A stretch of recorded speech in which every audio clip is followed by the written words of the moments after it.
Morning everyone, welcome back to my YouTube channel. आज की class में हम करेंगे हरियाणा जीके के हिस्ट्री के क्वेश्चन। जो हरियाणा जीके का इतिहास है, तो हरियाणा के इतिहास से संबंधित महत्वपूर्ण क्वेश्चन देखेंगे। और आज की क्लास में हम करेंगे गुर्जर प्रतिहार और तोमर वंश, और उससे आगे हरियाणा, मुगल काल, सल्तनत काल, ये सभी क्वेश्चन हम आज की क्लास में देखेंगे। और इससे पहली क्लास हमने की थी जिसमें 108 क्वेश्चन किए थे, और उसके बाद हमने हरियाणा का मंत्रिमंडल किया था। और आज हम इस क्लास को ले रहे हैं तो गुर्जर प्रतिहार और तोमर वंश के क्वेश्चन करेंगे। मिहिर भोज के शासनकाल में कौन सा स्थान उत्तरी भारत का व्यापारिक केंद्र था? तो ये कौन सा था? तो ये था कन्नौज व्यापारिक केंद्र। ये काफ़ी समृद्ध था और इसीलिए त्रिपक्षीय संघर्ष भी यहाँ पर हुआ था। तो ये पुरातत्व और सांस्कृतिक विरासत वाले भारत के सबसे प्राचीन शहरों में से एक है। इसका प्राचीन नाम था कन्याकुब्ज या महोदया, और बाद में कन्याकुब्ज का नाम बदलकर कन्नौज कर दिया गया, जो जिले का वर्तमान नाम भी है। और प्राचीन काल से लेकर महाभारत काल के अंत तक जिले का पारंपरिक इतिहास पुराणों और महाभारत से प्राप्त होता है। डैश हरियाणा के रेवाड़ी में जन्म लेने वाले दिल्ली के अंतिम हिंदू शासक थे?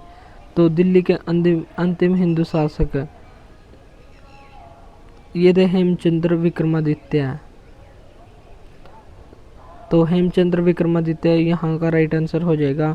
और हेमचंद्र विक्रमादित्य दिल्ली के सिंहासन पर बैठने वाले अंतिम हिंदू सम्राट थे। हेमू ने कुल 22 लड़ाइयाँ लड़ी थी, और कुछ इतिहासकारों ने हेमू को मध्य युग का नेपोलियन भी कहा है। और 1556 में 5 नवंबर 1556 को अकबर और हेमू की सेनाओं के बीच हुआ था पानीपत का दूसरा युद्ध, जिसमें अकबर जीता था। और इस समय अकबर का सुरक्षक था बैरम खान। तो पानीपत की भी 3 लड़ाइयाँ काफ़ी फेमस हैं। पानीपत की पहली लड़ाई 21 अप्रैल 1526 को बाबर और इब्राहिम लोदी के बीच हुई। फिर दूसरी लड़ाई 1556 में 5 नवंबर 1556 को अकबर और हेमू के बीच, और युद्ध 21 अप्रैल 1526 को। तीसरी हुई थी 14 जनवरी 1761 को अहमद शाह अब्दाली और मराठों के बीच, और अहमद शाह अब्दाली इसमें जीत गया था। महाराजा सूरजमल की पत्नी महारानी किशोरी किससे संबंधित थी? तो ये संबंधित थी फरीदाबाद से। तो महारानी किशोरी देवी भरतपुर नरेश महाराजा सूरजमल की पत्नी थी, और चौधरी काशीराम सरोत की पुत्री थी। और महारानी किशोरी हरियाणा के फरीदाबाद से संबंधित थी। बाबरकालीन राजपूत शासक मोहन सिंह मंडार की रियासत हरियाणा में कहाँ पर थी? तो इसकी रियासत थी कैथल के परगने पर। तो बाबरकालीन एक राजपूत शासक होता था मोहन सिंह मंडार। इसकी रियासत थी कैथल के परगने हरियाणा में। और मोहन सिंह मंडार ने 1530 के आसपास बाबर के विरुद्ध विद्रोह भी किया था। और कैथल रियासत के अंतिम शासक उदय सिंह थे, और उदय सिंह का किला कैथल में। और कैथल का प्राचीन नाम कपिस्थल या कपिल मुनि की नगरी या हरियाणा की छोटी काशी आदि नामों से इसको जाना जाता है। 12वीं शताब्दी में किस चौहान शासक ने हरियाणा प्रदेश पर आक्रमण कर तोमरों को पराजित किया था? तो ये किया था अर्णोराज चौहान ने। और शाकंभरी राजवंश के ये राजा थे। इन्हें नल, आवेलदेव, अनाक इत्यादि उपनामों से भी जाना जाता है। और अर्णोराज चौहान के द्वारा पुष्कर का सुप्रसिद्ध वराह मंदिर और आना सागर झील का निर्माण करवाया था। अजमेर प्रशस्ति शिलालेख से हमें पता चलता है कि अर्णोराज ने हरित नाका या आधुनिक हरियाणा तक चढ़ाई की और तोमरों को पराजित किया। तो ये था 12वीं सदी में चौहान शासक ने हरियाणा पर आक्रमण किया था। अब है पूर्व मध्यकालीन हरियाणा। मध्यकाल से पूर्व का हरियाणा कैसा था? तो पानीपत की तीसरी लड़ाई किस वर्ष हुई थी? तो ये हुई थी 1761। अभी हमने देखा 14 जनवरी 1761 को हुई थी। मराठा और मुगल सेना के मराठा और अहमद शाह अब्दाली के बीच हुई थी। और मराठा सेना का नेतृत्व सदाशिवराव भाऊ के द्वारा किया जा रहा था, और मराठों की हार हुई। सदाशिवराव भाऊ और विश्वास राव हजारों मराठों के साथ युद्ध में मारे गए, और हारने वाले पक्ष की कई महिलाएं और बच्चों को गुलाम बना लिया गया। तो ये थी पानीपत की तीसरी लड़ाई। त्रावड़ी या त्राइन में लड़े गए प्रथम युद्ध में किसकी विजय हुई? तो त्राइन या त्रावड़ी। अगर आपको ये त्राइन और त्रावड़ी या मेडिवल हिस्ट्री अच्छे से पढ़नी है तो हम डेली इसकी आज 4th क्लास आएगी 8 बजे, या आ चुकी होगी, जब ये वीडियो अपलोड हो रही होगी तो प्लेलिस्ट बनी हुई है, वहाँ से इसको भी कवर कर सकते हैं। त्रावडी या त्राइन में लड़े गए प्रथम युद्ध में किसकी विजय हुई थी? पहले युद्ध में हुई थी पृथ्वीराज चौहान, जिसे राय पिथौरा या पृथ्वीराज थर्ड के नाम से जानते हैं, और मोहम्मद गौरी इसमें हार गया था। और त्राइन का दूसरा युद्ध 1192 में, और मोहम्मद गौरी इसमें जीत गया था, क्योंकि गौरी का साथ दिया था जयचंद ने। और आगे चलकर जयचंद को भी मोहम्मद गौरी ने हराया 1194 के चंदावर के युद्ध में। तो इतनी बात हमको यहाँ पर रखनी है ध्यान। हांसी में स्थित और पृथ्वीराज चौहान के द्वारा बनाए गए असीगढ़ के किले का निर्माण किस सदी में करवाया गया? तो असीगढ़ के किले का निर्माण करवाया गया 12वीं सदी में, और पृथ्वीराज चौहान के द्वारा असीगढ़ किले का निर्माण 12वीं सदी में। और किले को भारतीय पुरातात्विक सर्वेक्षण के द्वारा केंद्रीय सुरक्षित स्मारक घोषित किया गया है, और इस किले का दूसरा नाम है तलवार का किला। तो असीगढ़, असी का मतलब ये होता है तलवार, तो असीगढ़ का किला या तलवार का किला इसको कहा जाता है, जो हांसी में स्थित है। त्राइन की दूसरी लड़ाई में किसकी हार हुई? तो हार हुई थी पृथ्वीराज चौहान की, और पहले युद्ध में जीता था, और यहाँ पर जीत हुई थी मोहम्मद गौरी की। तो ये 1192 में हुआ था, और पृथ्वीराज चौहान और मोहम्मद गौरी के बीच हुआ था, और पृथ्वीराज चौहान की इसमें पराजय हुई। हरियाणा डैश हरियाणा के रेवाड़ी में जन्म लेने वाले दिल्ली के अंतिम हिंदू शासक थे? तो ये थे सम्राट हेमचंद्र विक्रमादित्य। और भारत के हिंदू सम्राट हेमू या हेमचंद्र का विक्रमादित्य का जन्म 1501 में अलवर राजस्थान में हुआ, और मछेरी गांव में धूसर ब्राह्मण या भार्गव परिवार में हुआ था। और हेमू का पालन पोषण और शिक्षा वहीं हुई। हेमू को बचपन से कुश्ती और घुड़सवारी का शौक था, और हेमू अपने विचार और दूरदर्शिता के माध्यम से भारत का एक शक्तिशाली राष्ट्र बनाने के लिए जबरदस्त प्रयास करता रहा, और रेवाड़ी का वो शासक बना। सल्तनत काल में हरियाणा। अब हम देखेंगे सल्तनत काल। सल्तनत काल क्या होता है? जिसमें भारत में मुसलमानों का शासक था, और वो सुल्तान कहलाते थे। और सल्तनत काल का समय माना जाता है 1206 से लेकर 1526 तक। इसे दिल्ली सल्तनत या सल्तनत काल का समय माना जाता है। 1206 में सबसे पहला वंश आया था गुलाम वंश, जिसके संस्थापक थे कुतुबुद्दीन ऐबक। फिर 1206 से 90 तक ये रहा, और फिर 1290 से आगे आया खिलजी वंश, फिर आया तुगलक वंश, फिर आया सैयद वंश, और फिर आया लोधी वंश। तो इस प्रकार 5 वंश हुए। और इस वंश के दौरान हरियाणा में क्या क्या हुआ? तो हरियाणा के सल्तनत काल में हरियाणा से संबंधित महत्वपूर्ण क्वेश्चन अब हम पढ़ेंगे। तो मोहम्मद गौरी ने पृथ्वीराज चौहान को किस स्थान पर हराया था? तो ये हराया था त्राइन। अगर त्राइन ऑप्शन में ना हो तो हमारा आंसर हो जाएगा त्रावड़ी। तो त्राइन या त्रावड़ी में हराया था। और त्राइन का पहला युद्ध 1191, दूसरा 1192 में मुस्लिम आक्रमणकारी शहाबुद्दीन मोहम्मद गौरी और अजमेर के शासक पृथ्वीराज चौहान थर्ड के बीच हुआ था। और त्राइन के दूसरे युद्ध में गौरी ने पृथ्वीराज चौहान को हरा दिया। फिरोज शाह तुगलक ने कौन से शहर की स्थापना की थी? तो फिरोज शाह तुगलक ने हिसार की स्थापना की थी, और एक की थी फतेहाबाद की। उसने लगभग 350 नगर बसाए थे। और फिरोजाबाद जो उत्तर प्रदेश में चूड़ियाँ बनाने के लिए फेमस है, तो वो भी फिरोज शाह तुगलक ने ही बसाया था। और हिसार शहर की स्थापना मुस्लिम शासक सल्तनतकालीन शासक फिरोज शाह तुगलक, इसे हम FST लिखेंगे, और 1354 में की थी। और हिसार एक अरबी भाषा का शब्द है, जिसका मतलब होता है किला। और वह शहर जिसे आज हम हिसार के नाम से जानते हैं, मूल रूप से हिसार ए फिरोजा या दूसरे शब्दों में फिरोज का किला इसको कहा जाता था। लेकिन वक्त के साथ फिरोज शब्द अपने मूल नाम से हटा दिया गया और हिसार बन गया। और हिसार नगर में उसने अपनी प्रेमिका और पत्नी गुजरी के लिए गुजरी महल भी बनवाया था, और दिल्ली सल्तनत का ताज कहा जाता है। और फिरोज शाह तुगलक ने फतेहाबाद और फिरोजाबाद ये दोनों नगर भी बसाए थे। निम्न में से किस नगर की स्थापना फिरोज शाह तुगलक के द्वारा की गई थी? तो फिरोज शाह तुगलक ने फतेहाबाद भी बसाया था अपने पुत्र फतेह खान के नाम पर, फिरोजाबाद जो उत्तर प्रदेश में है, और एक है हिसार। तो ये सभी इसने बसाए थे। हिसार नगर की स्थापना ये किसने की थी? तो हिसार नगर की स्थापना की थी फिरोज शाह तुगलक ने। हिसार एक अरबी भाषा का शब्द है, जिसका मतलब होता है किला। और इसे 1354 में फिरोज शाह तुगलक ने बसाया था, और इसे कहा जाता था हिसार ए फिरोजा या फिरोज का किला। 1354 में किस मुसलमान शासक ने हिसार शहर की स्थापना की थी? तो ये की थी फिरोज शाह तुगलक ने। फतेहाबाद जिले का नाम बदलकर नाम इसके नास्त्रोत्तीय मुख्यालय कस्बे पर पड़ा है, जिसकी नींव डैश के द्वारा 14वीं सदी में अपने बेटे फतेह खान के नाम पर रखी गई थी। तो ये था फिरोज शाह तुगलक। फिरोज शाह तुगलक ने फतेहाबाद की स्थापना 14वीं सदी में की थी और तुगलक वंश के शासक फिरोज शाह तुगलक ने ये की थी और इसका पुत्र था फतेह खान। फतेह खान का जन्म हुआ था और जब उसका पहला जन्म दिवस मनाया गया था तब इसकी स्थापना की गई थी। और फतेहाबाद जिले का कुल क्षेत्रफल 2538 वर्ग किलोमीटर है। 2011 की जनगणना के अनुसार यहाँ की जनसंख्या 9,42,011 यहाँ की जनसंख्या है।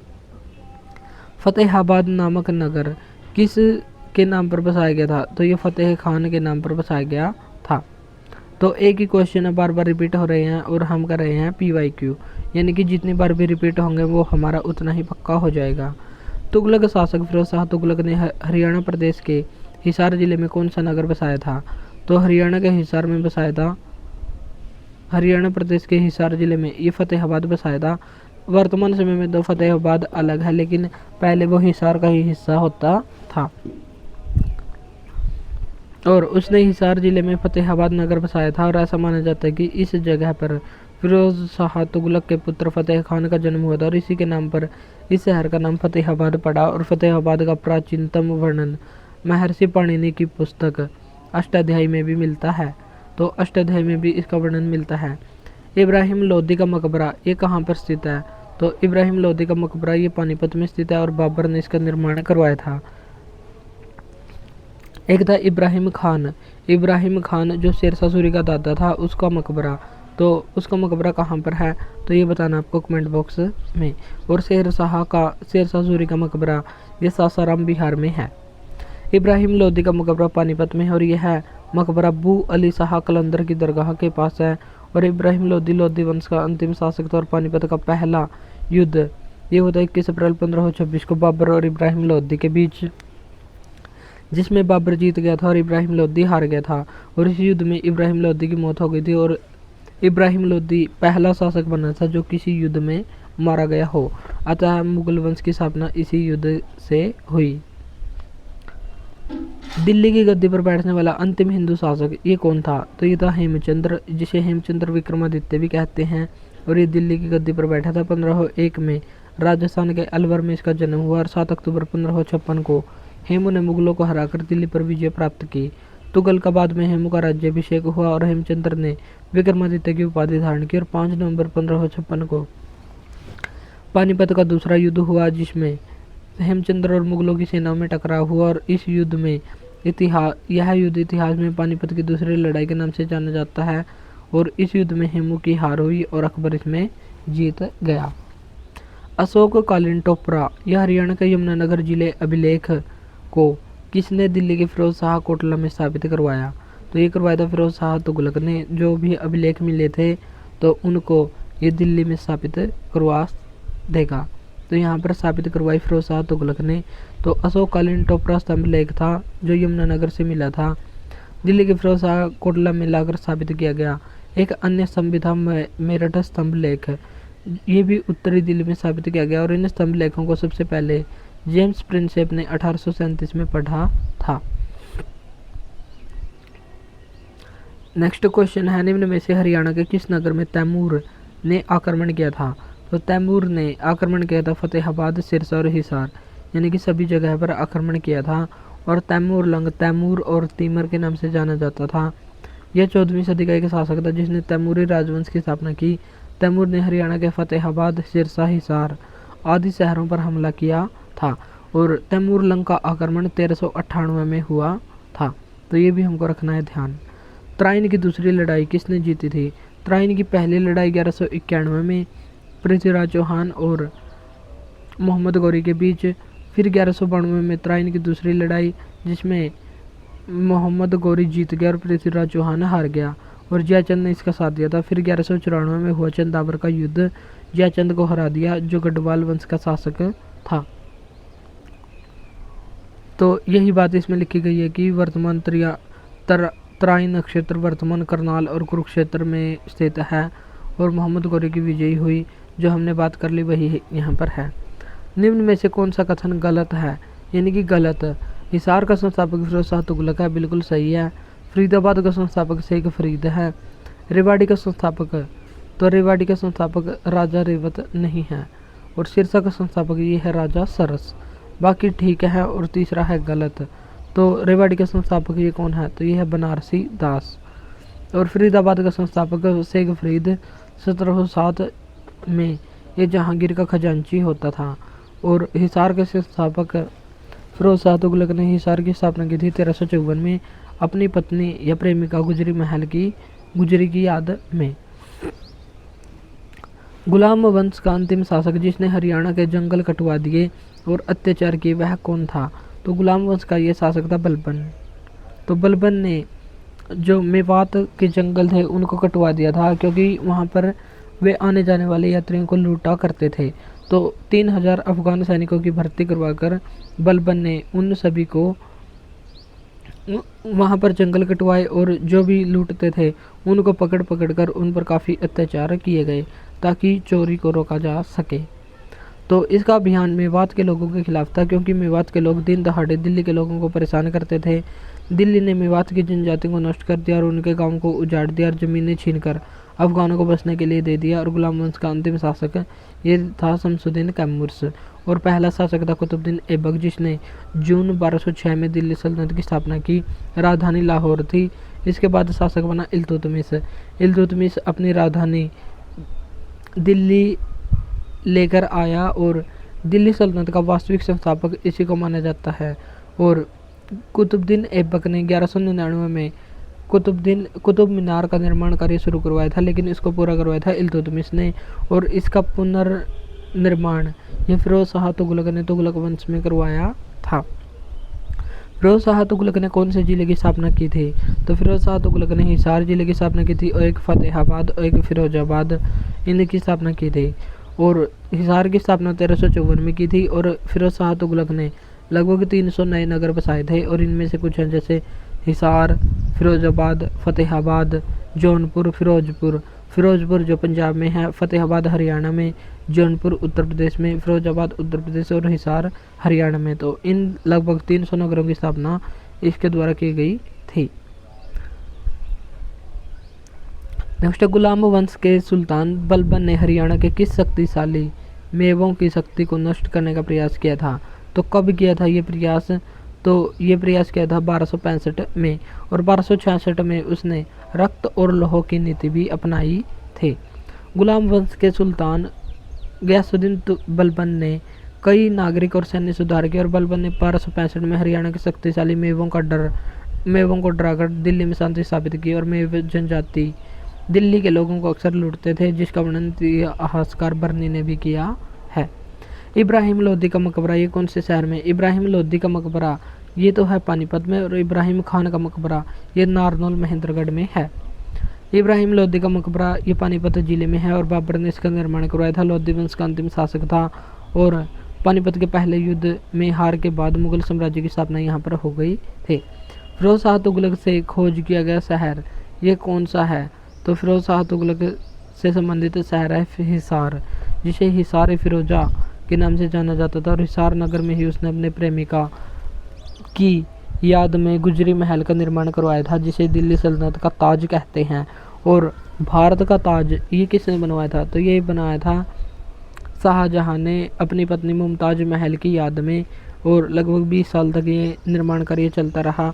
और ताजमहल जो वर्तमान आगरा में यमुना नदी के किनारे स्थित है।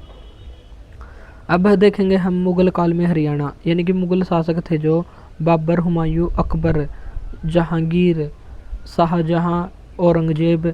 और उसके बाद है उत्तर मुगल काल। तो मुगल काल में महत्वपूर्ण रूप से 5-6 शासक आते हैं औरंगजेब तक, यानी कि 1707 तक। 1526 से 1507 तक का इतिहास कहलाता है मुगल काल का इतिहास। और 1707 से लेकर 1857 और 1862 तक का ये समय कहलाता है उत्तर मुगल काल। तो मुगल काल में हरियाणा, तो इस समय के बीच की घटनाओं को से संबंधित क्वेश्चन अब हम देखेंगे। पानीपत की पहली लड़ाई में बाबर के विरुद्ध कौन लड़ा था, तो बाबर एक साइड में बाबर था और एक साइड में था इब्राहिम लोदी जो दिल्ली सल्तनत का अंतिम शासक होता था। और ये लड़ाई हुई थी 21 अप्रैल 1526 को। तो बाबर के विरुद्ध पूछा है तो इसमें आ जाएगा इब्राहिम लोदी। तो सी हमारा राइट आंसर हो जाएगा। जो बात हमने कर ली वही यहाँ पर बताई गई है। पानीपत का पहला युद्ध ये कब हुआ था? तो ये हुआ था 1526 और डेट भी हमने देख ली 21 अप्रैल 1526 को। 1426 में ऐसी कोई घटना नहीं हुई, ये भी ऐसी कोई घटना नहीं हुई, तो ये वैसे ही दे रखी है। नेक्स्ट क्वेश्चन 140वां क्वेश्चन, 1526 में हरियाणा में किस स्थान पर बाबर और इब्राहिम लोदी के बीच प्रसिद्ध युद्ध हुआ था? तो ये हुआ था पानीपत में हुआ था।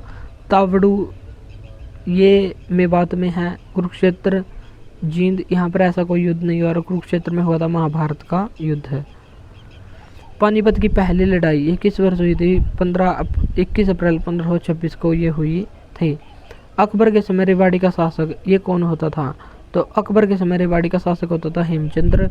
और जब हुमायूं की मृत्यु हुई और अकबर पंजाब के अमरकोट में था, तो पंजाब में अकबर उस समय अभियान पर था, तो दिल्ली पर आक्रमण करके तुगलकाबाद में अपना राज्याभिषेक हेमचंद्र ने करवा लिया और दिल्ली सल्तनत का अंतिम हिंदू शासक ये बन गया। फिर अकबर पंजाब से दिल्ली आया और उसका संरक्षक था बैरम खान। बैरम खान और हेमू के बीच एक युद्ध लड़ा गया जिसे कहा गया पानीपत का दूसरा युद्ध, और ये 5 नवंबर 1556 को हुआ। और इसमें हेमू की आंख पर एक तीर लग गया जिसके कारण उसकी मृत्यु हो गई और हेमू यहाँ पर हार गया। और हेमू सन 1553 से 56 तक इस्लाम शाह के सेनानायक के रूप में रहा था जिसने 22 युद्ध जीते थे। अकबर और हेमू के बीच प्रसिद्ध पानीपत की दूसरी लड़ाई ये कब हुई थी? 5 नवंबर 1556 को हुई थी और हेमू विक्रमादित्य की उपाधि इसने धारण की थी। पहली लड़ाई 1526, दूसरी 1556, फिर हुई 1761 को अहमद शाह अब्दाली और मराठों के बीच। पानीपत की दूसरी लड़ाई में अकबर ने किसको हराया था? तो पानीपत की दूसरी लड़ाई में अकबर ने हराया था हेमू को। तो अकबर ने नहीं बल्कि बैरम खान जो उसका संरक्षक था उसने हराया था। अकबर तो मात्र वहाँ पर 13 या 14 साल का ही था। 1526 में बाबर और इब्राहिम लोदी के बीच सुप्रसिद्ध युद्ध कहाँ पर लड़ा गया था? तो ये पानीपत में ही लड़ा गया था। तो ये है पानीपत के 3 युद्ध जो हमने बार बार पढ़ लिए। एक बार और हम इनको पढ़ लेंगे। पानीपत का पहला युद्ध 1526 बाबर और इब्राहिम लोदी के बीच, बाबर इसमें जीत गया। पानीपत का दूसरा युद्ध 1556 में बैरम खान जो अकबर का सेनापति होता था और हेमू शेरशाह सूरी का सेनापति होता था और अकबर इसमें जीत गया था। पानीपत का तीसरा युद्ध 1761 मराठा और अहमद शाह अब्दाली के बीच, अहमद शाह अब्दाली जो एक अफगान था वो यहाँ पर जीत गया था। टोडरमल जुड़े हुए थे, तो ये जुड़े हुए थे भू राजस्व से और अकबर के दरबार में नवरत्नों में से ये एक थे और भूमि पैमाइश का आयोजन टोडरमल के द्वारा ही किया गया था। पानीपत की प्रसिद्ध लड़ाई कब हुई थी? तो पानीपत की प्रसिद्ध लड़ाई ये डैश में हुई थी, तो ये पानीपत में ही हुई थी पानीपत की लड़ाई। और 3 लड़ाई काफ़ी फेमस है, 1526, 56 और 1761। नारनौल के क्षेत्र में सतनामी सैनिकों ने से किस मुगल सम्राट की सेना ने भयंकर युद्ध किया था? तो भयंकर युद्ध ये किसने किया था? तो ये औरंगजेब के द्वारा किया गया था। नारनौल के क्षेत्र में सतनामी सैनिकों ने मुगल सम्राट औरंगजेब की सेना से भयंकर युद्ध किया और सतनामी संप्रदाय की स्थापना वीरभान नामक एक संत ने नारनौल में 1657 में की थी। और सत्य और ईश्वर में विश्वास रखने के कारण उनको सतनामी कहा करते थे। और सतनामियों को एक ईश्वरवादी, क्योंकि वो एक ही ईश्वर के उपासक थे, एक ईश्वरवादी संप्रदाय कहा गया। और इनके धार्मिक ग्रंथों को पोथी कहा जाता है। तो सतनामी के धार्मिक ग्रंथों को पोथी कहते हैं। इसमें बताया गया कि मिलान करें और सही विकल्प का चयन करें। स्तंभ एक में शासक हैं और दूसरे में लड़ाइयाँ। तो अहमद शाह अब्दाली, तो अहमद शाह अब्दाली ने क्या लड़ा था? पानीपत की तीसरी लड़ाई में ये जीता था। बाबर ने पानीपत की पहली लड़ाई जीती थी और अकबर ने पानीपत की दूसरी लड़ाई। तो ए का 3 और बी का 1 हो जाएगा। ए का 3 और बी का 1 जिसमें भी होगा वही हमारा राइट आंसर होगा। ए का 3 और बी का 1, ए का 3 और बी का 1 यहाँ पर है, तो ये हमारा राइट आंसर हो जाएगा। पानीपत की दूसरी लड़ाई कब हुई थी? तो ये हुई थी 1556 5 नवंबर को। और उत्तर भारत के हिंदू शासक विक्रमादित्य, हेमचंद्र विक्रमादित्य और अकबर के बीच हुई थी। और हेमू 1545 से 53 तक शेर शाह के पुत्र इस्लाम शाह का सलाहकार भी रहा और फिर बाद में उसका सेना नायक भी बना। पानीपत के पहले युद्ध में इब्राहिम लोधी किसके विरुद्ध लड़ा था? तो ये बाबर के विरुद्ध लड़ा था और बाबर ने भारत पर लगभग 7-8 बार आक्रमण किया था और फिर वो पानीपत की लड़ाई में जब जीत गया तो उसने भारत में मुगल वंश की स्थापना की और ये मुगल वंश 1526 से लेकर 1857 तक चलता रहा। 1526 में हरियाणा में किस स्थान पर बाबर और इब्राहिम लोधी के बीच प्रसिद्ध युद्ध हुआ? तो ये पानीपत में हुआ। और पानीपत की पहली लड़ाई किस साल में लड़ी गई थी? ये 1526 में लड़ी गई थी। बाबर की सेना और डैश के बीच लड़ाई पानीपत का पहला युद्ध कहलाता है। तो इब्राहिम लोधी या लोधी साम्राज्य के बीच लड़ा गया ये कहलाता है पानीपत की पहली लड़ाई। अकबर किस मेवाड़ी का शासक? ये था हेमचंद्र विक्रमादित्य जो दिल्ली का शासक बन गया था। और 1545 से 53 तक शेर शाह सूरी के बेटे इस्लाम शाह का सलाहकार रहा। प्रसिद्ध राजा हेमू विक्रमादित्य जिसने हरियाणा में शासन किया था, पहले ये क्या होता था? तो हेमू पहले एक व्यापारी होता था और हेमू अपनी योग्यता के बल पर शेर शाह सूरी की सेना में शामिल हो गया। फिर उसके जो शेर शाह सूरी का पुत्र था इस्लाम शाह उसका सलाहकार बना और फिर उसका सेना नायक भी बना। हरियाणा में उत्तर मुगल काल का समय माना जाता है 1707 से लेकर 1857 तक। जब 1857 की क्रांति हुई तब मुगल शासकों को समाप्त कर दिया गया, यानी कि कहा गया कि ये ही बहादुर शाह जफर ही अंतिम मुगल शासक होगा और उसके 1862 और 1857 में उसको रंगून भेज दिया गया बर्मा देश में और 1862 में वहीं पर उसकी मृत्यु हो गई और यहीं पर मुगल सम्राट या मुगल शासक और मुगल पद भी समाप्त हो गया। मराठा और अहमद शाह अब्दाली के बीच हरियाणा में कौन सा युद्ध लड़ा गया? तो ये लड़ा गया था पानीपत का तीसरा युद्ध। तो ये हमारा राइट आंसर होगा और 14 जनवरी 1761 को ये लड़ा गया था। मराठों की हार हुई और इस युद्ध में दोआब के रोहिला अफगान और अवध के नवाब शुजाउद्दौला ने अहमद शाह अब्दाली का साथ दिया और इस युद्ध में मराठा सेनापति सदाशिवराव भाऊ थे। पानीपत की तीसरी लड़ाई ये किसने जीती? तो ये अहमद शाह अब्दाली जो एक अफगान था उसने जीती। 1761 में लड़ी गई पानीपत की तीसरी लड़ाई में डैश बादशाह अहमद शाह अब्दाली ने मराठों को हराया। तो ये अफगान बादशाह था। सूफी संत बू अली शाह कलंदर का जन्म ये कहाँ पर हुआ था? तो इनका जन्म हुआ था पानीपत में और पानीपत में ही इनकी दरगाह स्थित है। और कलंदर शाह के पिता का नाम होता था शेख फखरुद्दीन और अपने समय के महान संत और विद्वान थे। इनकी माँ थी हाफिजा जमाला, भी धार्मिक प्रवृत्ति की थी और 1190 में कलंदर शाह का जन्म हुआ। 1312 में 122 साल की उम्र में इनका अंतकाल हो गया और पानीपत में ही इनकी दरगाह स्थित है। अब हम देखेंगे सूफी मत और भक्ति आंदोलन से संबंधित हरियाणा में क्वेश्चन। कौन सी जगह संत सूरदास के जन्म स्थान के रूप में जानी जाती है? तो ये फरीदाबाद में सीही नामक स्थान माना जाता है और सीही नामक ग्राम में एक ब्राह्मण परिवार में इनका जन्म हुआ था और एक मान्यता के अनुसार उनका जन्म मथुरा आगरा मार्ग पर स्थित रुणकता नामक गांव में हुआ था और इनके प्रमुख साहित्यिक रचनाएं सूरसागर, सूरसारावली, साहित्य लहरी और नल दमयंती आदि थी। पानीपत का तीसरा युद्ध ये 1761 14 जनवरी को लड़ा गया था मराठों और अहमद शाह अब्दाली के बीच और अहमद शाह अब्दाली इसमें जीत गए और मराठों की सेना का सेनापति या सेना का नेतृत्व सदाशिवराव भाऊ कर रहे थे। नादिर शाह और मोहम्मद शाह के बीच लड़ाई कौन सी लड़ी गई थी? तो ये लड़ाई हुई थी करनाल की लड़ाई और मोहम्मद शाह रंगीला के नाम से इसको जाना जाता है जो लगभग 1748 तक शासक बना था और इसी ने ही सैयद बंधु जिनको किंग मेकर कहते थे और किंग मेकर की हत्या मोहम्मद शाह रंगीला के ही द्वारा करवाई गई थी। उन्हें नादिर शाह ने भारत पर आक्रमण किया था 1739 में और 1719 से लेकर 48 तक ये शासक बना था। 39 में भारत पर आक्रमण किया नादिर शाह ने जिसे ईरान का नेपोलियन कहा जाता है और करनाल युद्ध में मुगल सेना को पराजित किया और नादिर शाह अपने साथ धन के साथ साथ कोहिनूर हीरा और मयूर सिंहासन को भी ले गया था। 1756 के दौरान हरियाणा राज्य किसके नियंत्रण में के अधीन था? तो ये मराठों के नियंत्रण के अधीन था और मराठों के नियंत्रण में था। 1756 में मराठों ने हरियाणा पर अधिकार किया और पानीपत का तीसरा युद्ध 1761 में पानीपत में मराठा साम्राज्य और अफगान के अहमद शाह अब्दाली के बीच हुआ जिसमें अफगानी सेना विजयी हुई और इस विजय ने उत्तर में आगे के मराठा प्रगति और नियंत्रण को प्रभावित किया। तो पानीपत की तीसरी लड़ाई से संबंधित स्थल कौन सा है? तो इससे संबंधित स्थल है काला अम्ब। काला अम्ब पर्यटन स्थल ये पानीपत में स्थित है, क्योंकि यहाँ पर एक आम का वृक्ष था जो जब वहाँ पर युद्ध हुआ तो उस पर काफ़ी मात्रा में खून गिरा और वो खून गिर गिर कर वो काला बन गया, काला पड़ गया, इसलिए उसे काला अम्ब कहते हैं और ये एक पर्यटन स्थल भी बना दिया गया है। यह स्थान पानीपत शहर से 8 किलोमीटर दूर स्थित है और पानीपत की तीसरी लड़ाई में सदाशिवराव भाऊ के नेतृत्व में मराठा सेना और अहमद शाह अब्दाली के नेतृत्व में अफगान सेना के बीच हुई, जिसमें मराठे बुरी तरह हारे थे।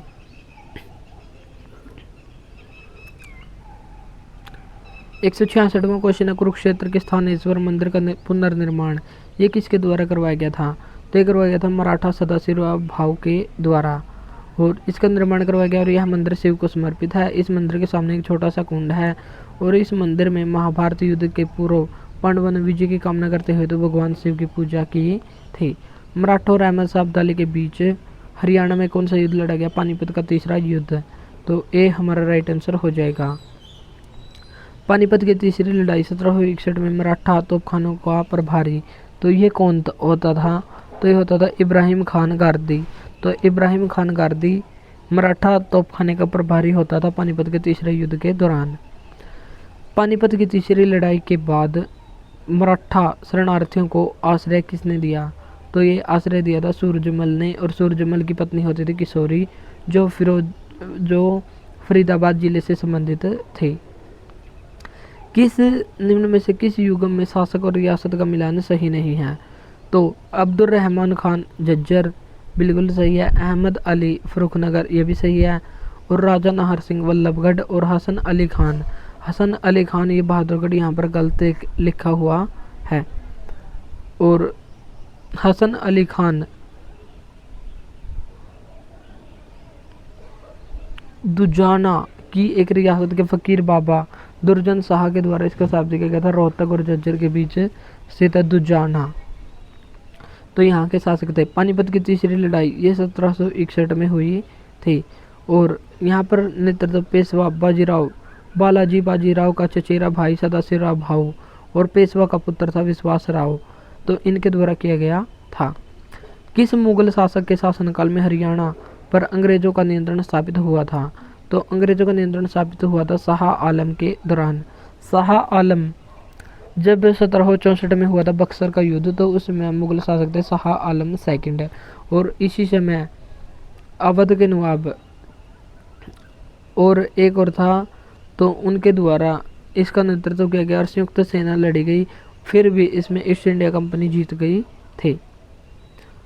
और मुगल शासक शाह आलम के शासनकाल में हरियाणा पर अंग्रेजों का नियंत्रण साबित हुआ और इसी के शासनकाल में 1803 में अंग्रेजों ने दिल्ली पर अधिकार किया और 1805 में करनाल पर अधिकार किया और 1806 में इसको सुनियोजित तरीके से बसाना शुरू किया। पानीपत का पहला युद्ध ये हुआ था 1526 में। करनाल की लड़ाई ये किस वर्ष हुई थी?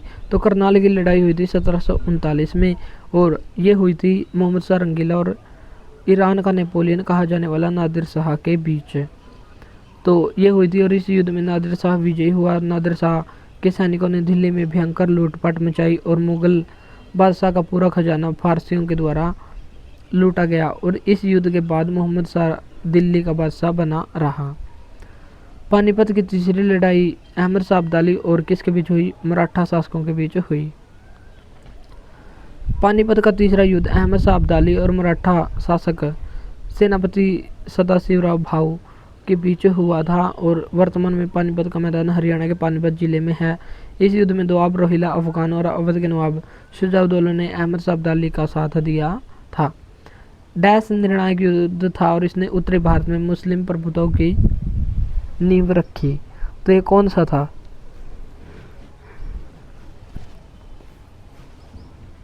तो ये था तराइन का युद्ध और तराइन का दूसरा युद्ध के बाद ये एक निर्णायक युद्ध था और इसी के बाद उत्तरी भारत में मुस्लिम प्रभुत्व की नींव रखी गई और मोहम्मद गौरी इसमें जीता था, पृथ्वीराज चौहान इसमें हार गया था। हरियाणा सरकार के द्वारा डैश के समीप स्थित अम्ब या काला आम वृक्ष स्थान को युद्ध नायक स्मारक या वो वीर हीरो मेमोरियल के रूप में विकसित किया जा रहा है। तो ये कहाँ पर है? तो ये पानीपत में स्थित है। और पानीपत में यहाँ पर मराठा जो पानीपत में यहाँ पर 3 युद्ध हुए थे और युद्ध नायक स्मारक की समय की जा रही है। इस प्रसिद्ध स्थान पर पानीपत के तृतीय युद्ध में मराठा सेनापति सदाशिवराव भाऊ और अहमद शाह अब्दाली यहाँ पर शहीद हुए थे। मराठा और अहमद शाह अब्दाली के बीच संघर्ष किस स्थान पर हुआ था? ये हुआ था पानीपत में। 1761 में ये हुआ था। पानीपत की तीसरी लड़ाई मराठा और किसके बीच हुई थी? अहमद शाह अब्दाली के बीच हुई थी। 1761 में लड़ी गई पानीपत की तीसरी लड़ाई में डैश बादशाह अहमद शाह अब्दाली ने मराठों को हराया था। तो ये अफगान शासक होता था जिसने मराठों को हराया। 1761 में पानीपत का तीसरा युद्ध ये किसने जीता था? तो ये अहमद शाह अब्दाली ने जीता और मराठों को इसमें हराया। पानीपत के पहले युद्ध में किसने लोधी को पराजित किया था? तो ये किया था बाबर ने 1526 में। और दूसरा युद्ध हुआ था 1556, अकबर ने हेमू को हराया। फिर 1761 अहमद शाह अब्दाली ने मराठों को हराया। तो पानीपत की 3 लड़ाइयाँ काफ़ी इंपॉर्टेंट है। किसने हराया, कौन सा शासक था, तो ये सभी हमको रखना है ध्यान। मराठा और अहमद शाह अब्दाली के बीच हरियाणा में कौन सा युद्ध लड़ा गया? तो ये युद्ध था पानीपत का तीसरा युद्ध जो 14 जनवरी 1761 को लड़ा गया। किस मुगल शासक के शासनकाल में हरियाणा पर अंग्रेजों का नियंत्रण स्थापित हुआ? तो ये होता शाह आलम के नेतृत्व में। और शाह आलम एक कमज़ोर और नेतृत्व वाला शासक होता था और हरियाणा के लोग स्वतंत्र रूप से रहते थे जो बाहरी हस्तक्षेप को स्वीकार नहीं करना चाहते थे। अब जॉर्ज थॉमस का हरियाणा शासन। जॉर्ज थॉमस एक अंग्रेज था। उसने 1797 से 1802 तक शासन किया। तो ये काफ़ी इम्पोर्टेंट है। जो मुगल शासक है उसको तो हम हरियाणा जो इंडियन हिस्ट्री उसमें भी पढ़ लेते हैं, लेकिन इसको नहीं पढ़ पाते। चलिए हम इनको भी देख लेते हैं। प्रसिद्ध आयरिश यानी कि आयरलैंड से आया था जॉर्ज, जिसने हरियाणा पर 1798 ईस्वी में शासन किया। उसका आवास कहाँ था?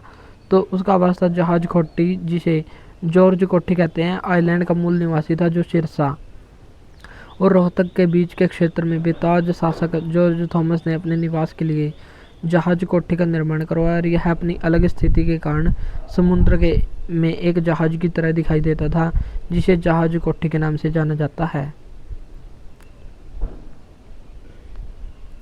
जींद के राजा गोपाल सिंह करनाल में किस वर्ष बंदी बनाए गए थे? तो ये बंदी बनाए गए थे 1763 में। तो 1763 में जींद के राजा थे गोपाल सिंह। उन्होंने करनाल पर कब्जा किया और 1785 में मराठों ने करनाल में खुद को स्थापित कर लिया। हालांकि मराठों और सिखों के बीच झड़पें हुई और 1795 में मराठों ने अंततः इसे जींद के राजा भाग सिंह से छीन लिया और इसे जॉर्ज थॉमस को सौंप दिया। जॉर्ज थॉमस ने 1797 में वर्तमान हरियाणा के किस स्थान को अपनी राजधानी बनाया? तो अपनी राजधानी बनाया था इसने हाँसी को। और ये आयरलैंड का रहने वाला था। हाँसी को अपनी राजधानी बनाया और हाँसी को अपना प्रमुख केंद्र बनाया और यहीं बैठकर पूरे इलाके पर शासन चलाया। 18वीं सदी में आयरिश साहसिक जॉर्ज थॉमस के द्वारा हरियाणा का कौन सा जिला अधीनस्थ कर लिया गया? तो ये हरियाणा का जिला किया गया था हिसार, क्योंकि इसने हाँसी को अपनी राजधानी बनाया था। और हिसार शहर के पूर्व में स्थित जहाज पुल और जहाज कोठी आज भी महान आयरिश की याद दिलाते हैं। 1802 में जॉर्ज थॉमस की मृत्यु प्रदेश के किस स्थान पर हुई थी? तो ये हुई थी बहरामपुर में। तो आयरिश शासक था जो मूल रूप से आयरिश होता था जॉर्ज थॉमस। मृत्यु हुई थी 22 अगस्त 1802 को। बहरामपुर बंगाल में हुई थी और उसे वहीं दफनाया गया। मार्च जुलाई 1794 में जॉर्ज थॉमस एक सैन्य अभियान के तहत हरियाणा राज्य में आए, जिसके तहत उन्होंने हरियाणा के कई क्षेत्रों पर कब्जा किया। और हरियाणा का पहला आयरिश राजा इसे ही माना जाता है, उसने झज्जर में जॉर्जगढ़ किले की स्थापना भी की थी। अब है हरियाणा में आर्य समाज। आर्य समाज के संस्थापक। तो आर्य समाज की स्थापना ये की थी 1875 में मुंबई में दयानंद सरस्वती के द्वारा। और इनका एक प्रमुख नारा था वेदों की ओर लौटो। और इनकी एक बुक भी थी हिंदी भाषा में, सत्यार्थ प्रकाश। तो इतनी बात हमको यहाँ पर रखनी है ध्यान। और हरियाणा में इनके कौन कौन से क्वेश्चन पूछे जाते हैं उनकी चर्चा अब हम करेंगे। तो स्वामी दयानंद सरस्वती ने हरियाणा के रेवाड़ी में पहुंचने पर सर्वप्रथम क्या आरंभ किया था? तो सर्वप्रथम आरंभ किया था इन्होंने गौशाला की स्थापना इनके द्वारा की गई थी। और 1873 में दयानंद सरस्वती का रेवाड़ी में आगमन हुआ और 1875 में बम्बई में स्वामी विरजानंद की प्रेरणा से आर्य समाज की स्थापना की। स्वामी दयानंद सरस्वती ने किसकी स्थापना की थी? तो आर्य समाज की स्थापना इनके द्वारा की गई थी। ब्रह्म समाज की स्थापना ये की गई थी 1828 में राजा राम मोहन राय के द्वारा। भारतीय राष्ट्रीय Congress INC Indian national Congress की स्थापना 1885 में 28 दिसंबर 1885 को स्थापना की थी A.O. ह्यूम ने, और इसकी पहली बार अध्यक्षता व्योमेश चंद्र बैनर्जी के द्वारा की गई थी मुंबई में। फिर 1886 में दूसरी बार अध्यक्षता ये की थी, ये पहले पारसी बने थे दादा भाई नौरोजी।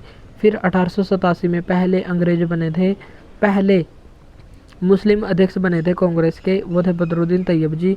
फिर 1888 में चौथा अधिवेशन ये हुआ था इलाहाबाद या प्रयागराज में, और जॉर्ज यूल नामक अंग्रेज ने इसकी अध्यक्षता की थी। तो इतनी बातें हमको यहाँ पर रखनी है ध्यान। और दयानंद सरस्वती ने 10 अप्रैल 1875 को आर्य समाज की स्थापना की थी। अब हम देखेंगे ईस्ट इंडिया कंपनी से संबंधित महत्वपूर्ण क्वेश्चन। जींद विद्रोह ये किस वर्ष हुआ था? तो जींद विद्रोह हुआ था 1814 में ईस्ट इंडिया कंपनी के विरुद्ध राजकुमार प्रताप सिंह के द्वारा इसको शुरू किया गया, और इसका मुख्य कारण था 1813 में राजा भाग सिंह लकवाग्रस्त हो जाने के कारण कंपनी ने रानी सोबराई को नियुक्त किया था। आज का हरियाणा ब्रिटिश शासन के नियंत्रण में कब आया था? तो यह था 1803 में, और 1805 में करनाल आया, और 1806 में उसको बसाना शुरू कर दिया गया, और 1858 में यह क्षेत्र पंजाब का हिस्सा बन गया था। 1832 में यह क्षेत्र तत्कालीन पश्चिमोत्तर प्रांत को हस्तांतरित किया गया। तो ऐसे ही ईस्ट इंडिया कंपनी, फिर संयुक्त प्रांत, और फिर 1858 में पंजाब में इसको मिलाया गया। अम्बाला में ब्रिटिश छावनी को कब स्थापित किया गया? तो इसको 1843 में स्थापित किया गया था। 1843 में इस छावनी को स्थापित किया गया हरियाणा के अम्बाला में, और यह विज्ञान और शल्य चिकित्सा उपकरणों के निर्माण का एक प्रमुख केंद्र है, इसलिए इसे विज्ञान नगरी या साइंस सिटी कहते हैं। और यह निकाय 2006 में छावनी अधिनियम के द्वारा नियंत्रित है, और इसका मुख्य कार्यालय रेस कोर्स रोड पर स्थित है। तो रेस कोर्स रोड पर इसका ये स्थित है। सन 1809-10 के दौरान समस्त हरियाणा किसके अधिकार में था?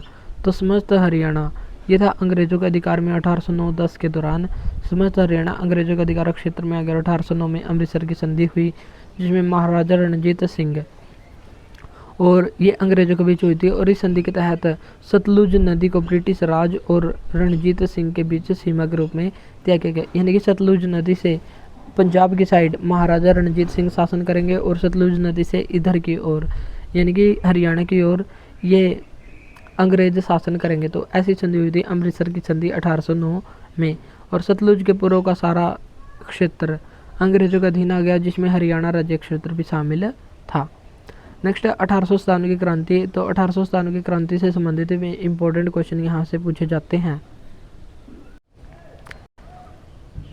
अब हम करेंगे 1897 की क्रांति से संबंधित इम्पोर्टेंट क्वेश्चन।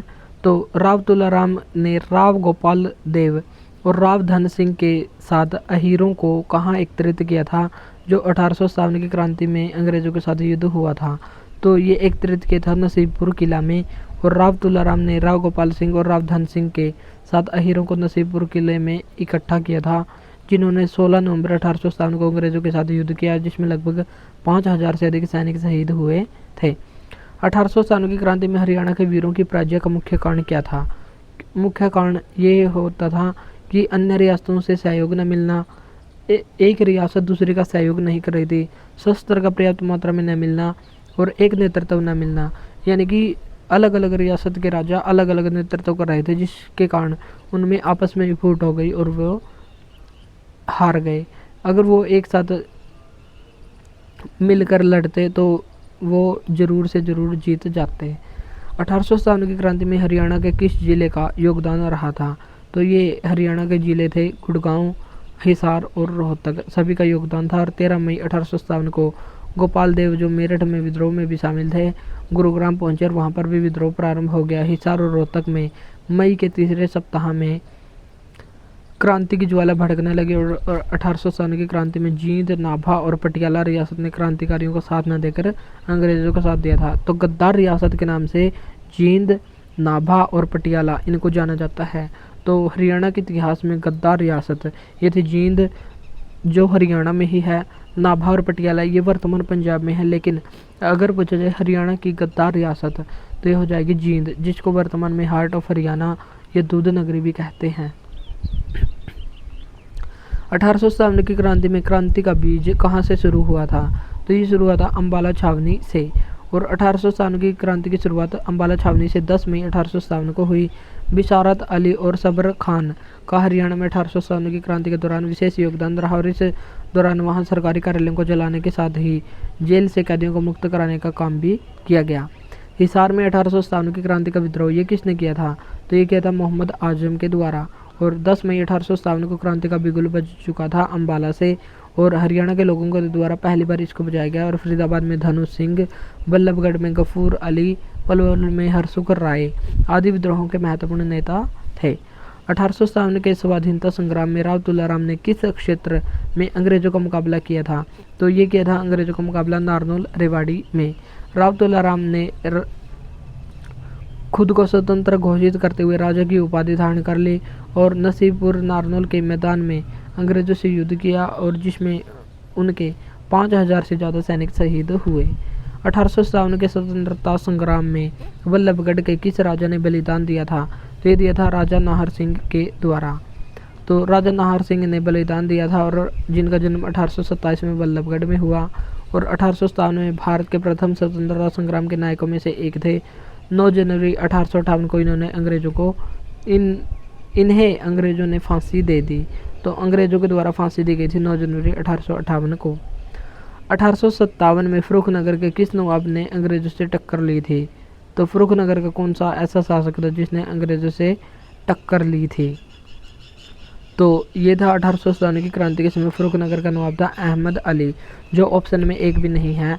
और नवाब को 1857 के संग्राम के दौरान लड़ाई में शामिल होने के लिए दिल्ली के बादशाह का पत्र मिला।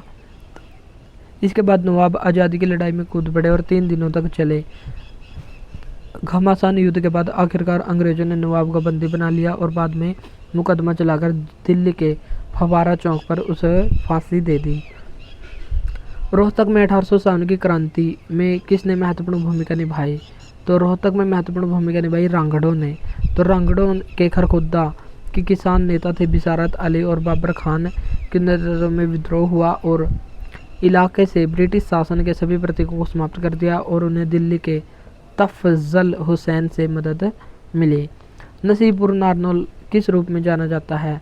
तो ये जाना जाता है 1857 की क्रांति के रूप में, क्योंकि राव तुलाराम ने वहीं पर इनको एकत्रित किया था नसीबपुर के किले में, और 700 सैनिकों के साथ कमांडर कर्नल गेरार्ड और कैप्टन वेलोस को वहां पर खो दिया।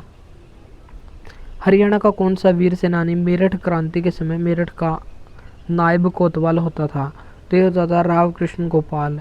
तो राव कृष्ण गोपाल मेरठ की क्रांति के समय मेरठ शहर के नायब कोतवाल थे और 1857 के विद्रोह में हरियाणा के वीर सपूतों ने बढ़ चढ़कर भाग लिया और रोहतक, गुरुग्राम, झज्जर, अम्बाला, फरीदाबाद, भिवानी जिलों में स्वतंत्रता की ज्वाला भड़क उठी और यहाँ सैनिकों ने स्वतंत्रता में भाग लिया।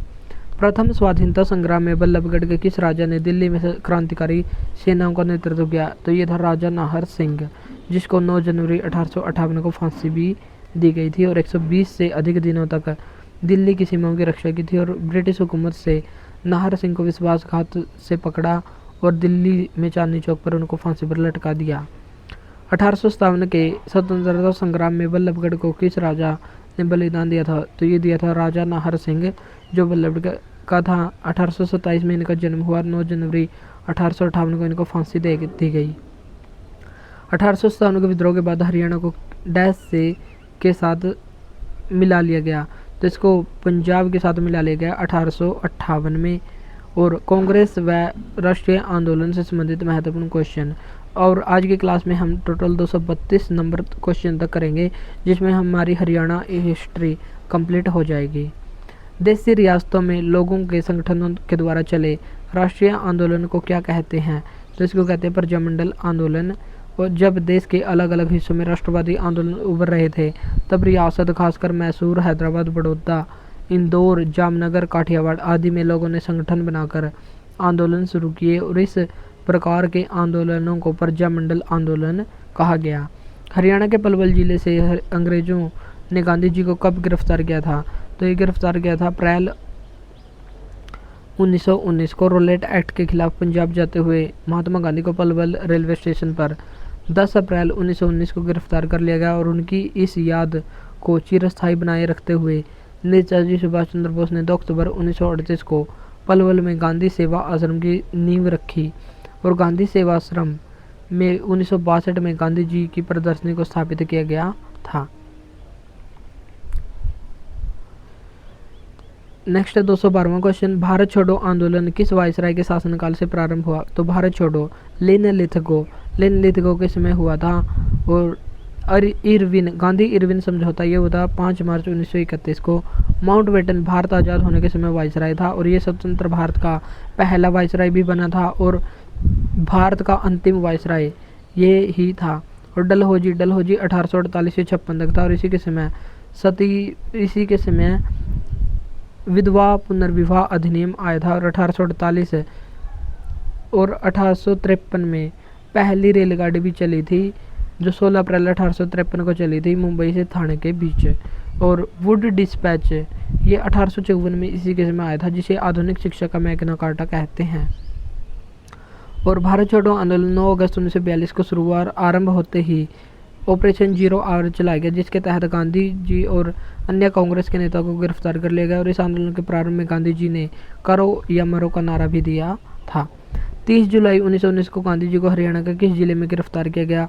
तो ये गिरफ्तार किया गया था हिसार में। 30 जुलाई 1919 को गांधी जी को हिसार जिले में गिरफ्तार किया गया और इतिहासकारों के मुताबिक दमनकारी रोलेट एक्ट के खिलाफ सत्याग्रह करने पर गांधी जी को पलवल रेलवे स्टेशन पर गिरफ्तार किया गया था। जलियांवाला बाग हत्याकांड के दौरान अंग्रेजों का हरियाणा के प्रति दृष्टिकोण कैसा था? तो अंग्रेजों का हरियाणा के प्रति दृष्टिकोण, वे जनता के ऊपर अत्याचार किए। तो 13 अप्रैल 1919 के रोलेट एक्ट के विरोध में बैसाखी के दिन अमृतसर के जलियांवाला बाग में एक सभा बुलाई गई। यहाँ पर जनरल रेगिनाल्ड एडवर्ड हैरी डॉयट निहत्थे शांतिपूर्ण भीड़ पर गोलियां चलवाई और 1000 लोगों की यहाँ पर मृत्यु हुई जिसके परिणाम स्वरूप भारतीय जनता में आक्रोश बढ़ता गया और वे जगह जगह पर सरकार की नीतियों का विरोध कर रहे थे।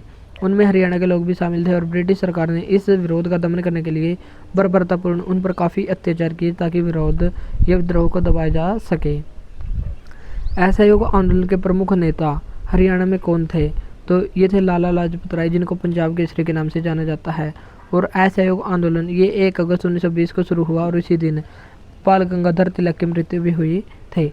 जब असहयोग आंदोलन शुरू हुआ तो हरियाणा प्रदेश में इस आंदोलन का प्रभाव पड़ा और हरियाणा के रोहतक, गुड़गांव, अम्बाला, हिसार में पंडित श्रीराम शर्मा, लाला मुरलीधर, लाला लाजपत राय, लाला हुकुमचंद आदि के द्वारा सरकार का विरोध किया गया और गिरफ्तारियां दी गई। हरियाणा में असहयोग आंदोलन किस वर्ष शुरू हुआ था? तो ये 1920 में ही शुरू हो गया था। यह आंदोलन गांधी जी की देखरेख में अगस्त 1920 में शुरू हुआ और 5 फरवरी 1922 को चोरी की घटना गोरखपुर उत्तर प्रदेश में हुई जिसमें कुछ जो पुलिसकर्मी थे उनको भीड़ के द्वारा जला दिया गया। तो इसके बाद 9 फरवरी 1922 को गांधी जी ने असहयोग आंदोलन को वापस ले लिया। 30 जनवरी 1970 को घटना को लेकर उग्र प्रदर्शन हुए। तो ये किस को लेकर प्रदर्शन हुए थे? तो 1970 को भारत सरकार ने चंडीगढ़ को पंजाब को देने की घोषणा की थी जिसके विरोध में 30 जनवरी 1970 को हरियाणा में उग्र प्रदर्शन हुए। 1 नवंबर 1966 को के पूर्व चंडीगढ़ पंजाब राज्य की राजधानी थी और 1 नवंबर 1966 को पंजाब से अलग कर हरियाणा को अलग राज्य बना दिया गया। तब से चंडीगढ़ दोनों राज्यों की संयुक्त राजधानी बना हुआ है। साथ ही ये एक यूटी भी है ताकि दोनों राज्यों के बीच विवाद न हो। लेकिन जो आज भी जो राज्यपाल होता है पंजाब का वही यूटी यानी कि जो चंडीगढ़ है वहाँ पर बैठता है और उसके सभी प्रशासनिक कार्यों को करता है। रोलेट एक्ट का विरोध ये 1919 में कहाँ पर शुरू हुआ था? तो ये मार्च 1919 में अम्बाला में शुरू हुआ था। देशव्यापी विरोध प्रदर्शन शुरू हो गए और हरियाणा के अम्बाला शहर में सबसे पहले विद्रोह शुरू हुआ। हरियाणा जो गांधी जी थे उनको पलवल से 10 अप्रैल 1919 को गिरफ्तार कर लिया गया। रोलेट एक्ट को काला कानून भी कहा जाता था। इसमें ना वकील, ना अपील और ना दलील का कानून था। अंग्रेज जिसको चाहे शक के आधार पर जेल में डाल सकते थे और ना ही वकील कर सकता था, ना ही दलील और ना ही अपील। 1919 में भारत की ब्रिटिश सरकार के द्वारा भारत में उभर रहे राष्ट्रीय आंदोलन को कुचलने के उद्देश्य से ये एक निर्मित कानून था। खिलाफत आंदोलन का हरियाणा में विरोध कैसे हुआ? तो ये विरोध हुआ था स्कूलों में पढ़ना छोड़कर, सरकारी पदक लौटाकर और खिलाफत कमेटी बनाकर। तो ये हुआ था खिलाफत आंदोलन का हरियाणा में विरोध। तो भारत सहित विश्व भर के मुसलमान तुर्की के सुल्तान को अपना आध्यात्मिक नेता या खलीफा मानते थे, और प्रथम विश्व युद्ध के दौरान तुर्की ने अंग्रेजों के खिलाफ जर्मनी और ऑस्ट्रिया के साथ गठबंधन किया। हालांकि प्रथम विश्व युद्ध के बाद तुर्क साम्राज्य विभाजित हो गया और तुर्की को अलग कर दिया गया और खलीफा का पद समाप्त कर दिया गया, जिसे खलीफा का अपमान माना गया। और अली बंधु और शौकत अली और मोहम्मद अली ने ब्रिटिश सरकार के खिलाफ झंडे के नीचे एक पंजाब खिलाफत की प्रतिनियुक्ति की, और पंजाब में सिरसा, लाहौर और हरियाणा आदि में एक विशेष एकाग्रता के साथ पूरे भारत में प्रमुख भूमिका निभाई। और हरियाणा ने खिलाफत आंदोलन का विरोध स्कूलों में पढ़ना छोड़कर, सरकारी पदक लौटाकर और खिलाफत कमेटी बनाकर किया। अब हमारे रह गए टोटल 12 क्वेश्चन। तो 12 क्वेश्चन करते ही हमारी क्लास हो जाएगी कंप्लीट। तो असहयोग आंदोलन के प्रमुख नेता हरियाणा में कौन थे? तो ये थे लाला लाजपत राय। और असहयोग आंदोलन कब शुरू हुआ ये हमने सभी देख लिया।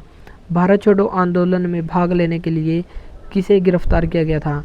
तो ये किया गया था चौधरी देवीलाल को, जिनको ताऊ के नाम से जाना जाता था, और ये हरियाणा के पूर्व मुख्यमंत्री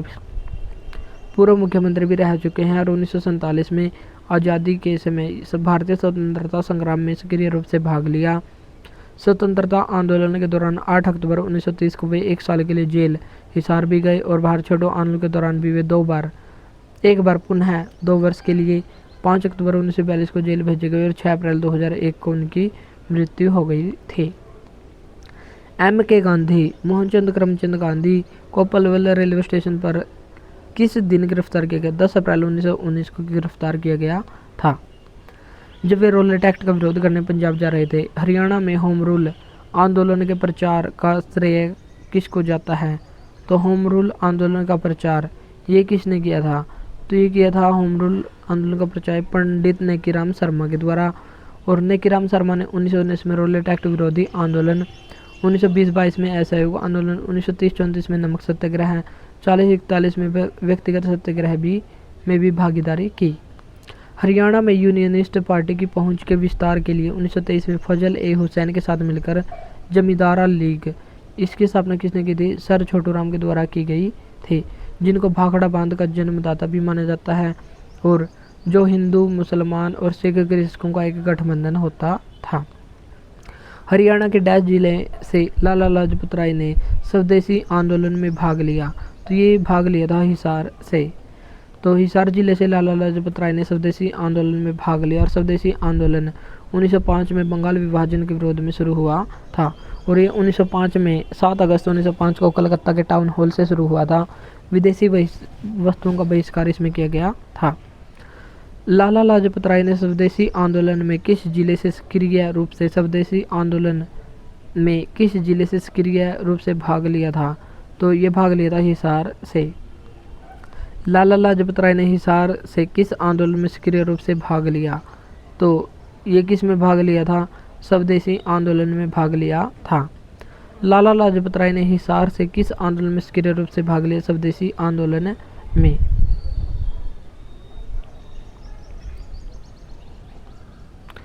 सन 1888 में इलाहाबाद में आयोजित कांग्रेस के चौथे अधिवेशन में किस महत्वपूर्ण राष्ट्र नेता ने जिला हिसार के प्रतिनिधि के रूप में भाग लिया?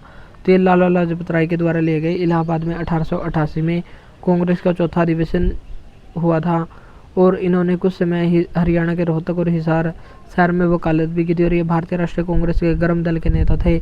बाल गंगाधर तिलक और लाला लाजपत राय और विपिन चंद्र पाल, इन तीनों को गर्म दल के प्रमुख नेता माना जाता था। 24 मार्च 1967 को हरियाणा के प्रथम गैर कांग्रेसी मुख्यमंत्री ये कौन बने थे? तो ये बने थे राव वीरेंद्र सिंह। तो राव वीरेंद्र सिंह पहले गैर कांग्रेसी प्रधान मुख्यमंत्री बने थे हरियाणा में, और ये विशाल हरियाणा पार्टी के प्रतिनिधि थे। इनका कार्यकाल 24 मार्च 1967 से लेकर 2 नवंबर 1967 तक रहा, और चौधरी बंसीलाल कांग्रेस पार्टी के मुख्यमंत्री और चौधरी देवीलाल जनता पार्टी के मुख्यमंत्री के रूप में इन्होंने कार्य किया। लाला लाजपत राय ने हरियाणा के किस स्थान को अपने कार्यक्षेत्र के रूप में चुना? तो ये चुना हिसार जिले को। और 1889 में हिसार में आर्य समाज की एक शाखा स्थापित की और 1889 में यहीं पर एक मंदिर का निर्माण करवाया और 1887 में यहीं पर भारतीय राष्ट्रीय कांग्रेस की भी शाखा खोली। पंडित नकीराम शर्मा ने अपनी राष्ट्रवादी गतिविधियों को हरियाणा के किस क्षेत्र में केंद्रित किया था? तो ये किया था रोहतक में। तो ये हो गई हमारी हिस्ट्री कंप्लीट, जिसमें हमने आज लगभग 232 क्वेश्चन तक कंप्लीट किए और हमने 109 क्वेश्चन नंबर से शुरू किया था। तो लगभग आज हमने 110-20 के समथिंग क्वेश्चन किए हैं और कल को हम कोई नया सब्जेक्ट शुरू करेंगे हरियाणा में ही, जिसको हम 1 या 2 दिन में ही कंप्लीट करेंगे। तो आज के लिए इतना ही, मिलता है नेक्स्ट वीडियो में। और इस क्लास की PDF हमारे टेलीग्राम चैनल पर अवेलेबल है, जिसका लिंक वीडियो के डिस्क्रिप्शन बॉक्स में दिया हुआ है। तो आज के लिए इतना ही, मिलता है नेक्स्ट वीडियो में। Thank you.